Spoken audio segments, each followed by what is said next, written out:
මගේ නම සඳුන් මම ලොය කෙනෙක්. වයස අවුරුදු 30යි. මගේ බිරිඳගේ නම දිනිති. එයාට වයස 25යි. එයා ගොඩක් ලස්සන පෙනුමක් තියෙන කෙනෙක්. ඒ වගේම හරිම සමාජශීලී. අපි දෙන්න කසාද බැන්දේ අපේ දෙමව්පියන්ගේ මැදිහත් වීමෙන්. අපි දෙන්නට දැන් පළමු වසරේ ඉගෙනුම ලබන දුවෙක් ඉන්නවා දැන්. එයා හෙට තමයි පළවෙනි වතාවට පාසල් යන්නේ. අපි දුවව නගරයේ තියෙන පාසලකට ඇතුළත් කරා.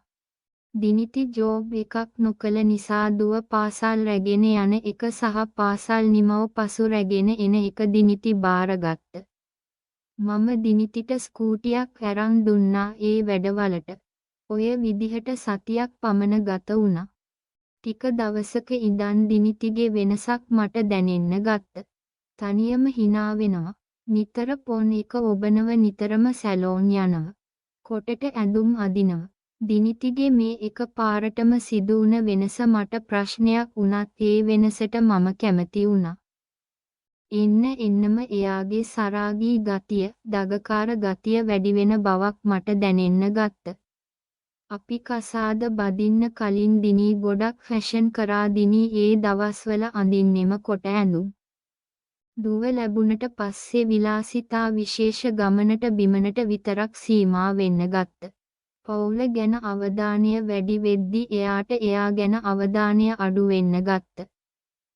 මම මගේ අතීත ආර්වජනයෙන් මිදුනේ දිනිති මට උණුසුම් තේ කෝප්පයක් ගෙනත් දීමෙන් පසුවයි.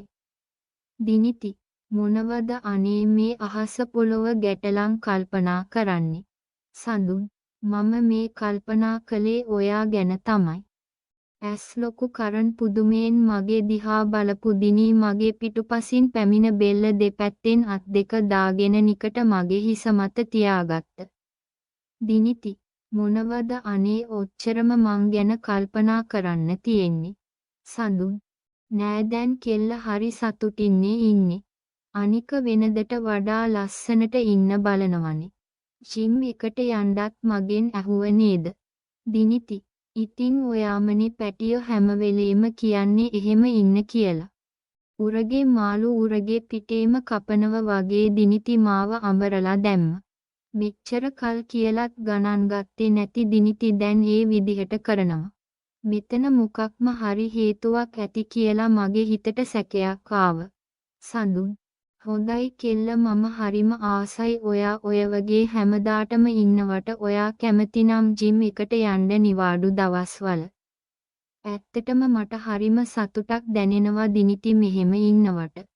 ඒහෙන් මෙයාගේ මේ වෙනස්වීම වෙන පුද්ගලයෙකු නිසා බවට මට හැඟුණ මොකද දිනිති කොහොමන් ගොඩක් සරාගී කෙනෙක් කසාදයෙන් පසු ඇය සංවර වුණත් දැන් කුමකින් හෝ ඇය වෙනස් වීමට පටන් අරන්.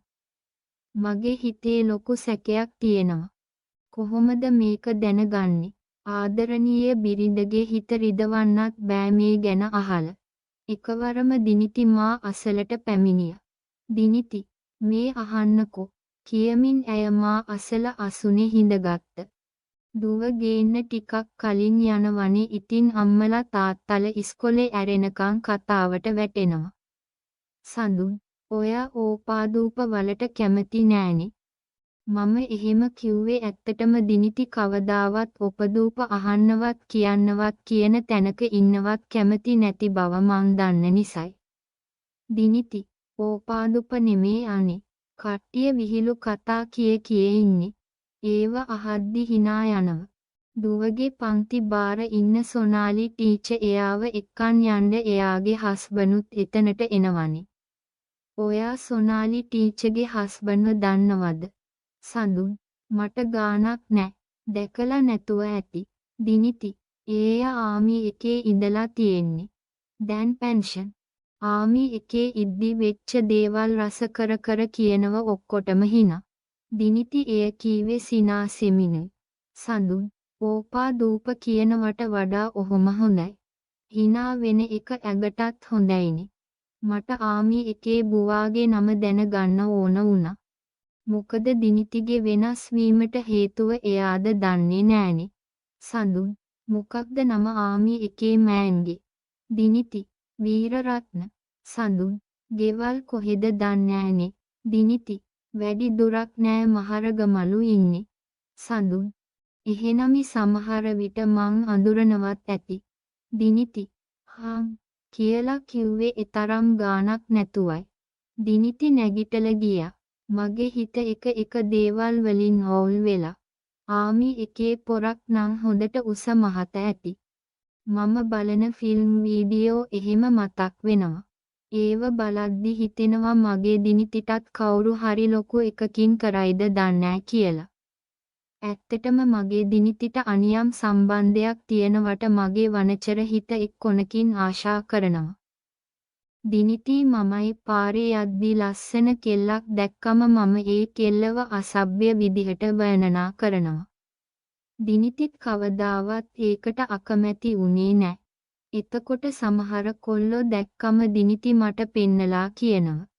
ඇගේ හැටියට එයාගේ අරකත් ලොකුවට ඇති නේද කියලා. එතකොට මමත් හිනාවෙන ගමන් කියනව ඕන්නම් දෙන්නට රූම් එකක් දාලා දෙන්නම් කියලා මා කී විට දිනිති ලැජ්ජාවෙන් සිනහ වෙමින් නිහඬ වෙනවා.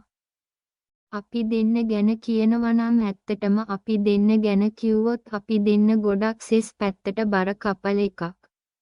අපි දෙන්නගේ අදහස් බොහෝ විට එක සමානයි. හැබැයි අපි දෙන්න සමාජය තුල පෙනී ඉන්නේ සාමාන්‍ය පවුලක් විදිහට. අපි දෙන්න සංසාරේ පතාගෙනම ආපු දෙන්නෙක්ද කියලත් වෙලාවකට හිතෙනවා. මම නම් ගොඩක් දවස් වලට රෑට කෙල්ලොත් එක්ක සෙස් චැට් කරනවා දිනිතින් වෙලාවකට ඒව බලනවා. හැබැයි දිනිති මට කවදාවත් ඒකට තහංචි දාලා නෑ. මම සාලයට වෙලා නිවුස් බල ඉන්නකොට දිනිති මගේ ළඟට ඇවිත් ෆෝන් එකේ ෆොටෝ එකක් පෙන්නලා මෙයාව දන්නවද කියලා ඇහුවා. උස ඇඟපත තියෙන කළු පොරව දැක්ක ගමන් කවුද කියලා මම හිතාගත්තා.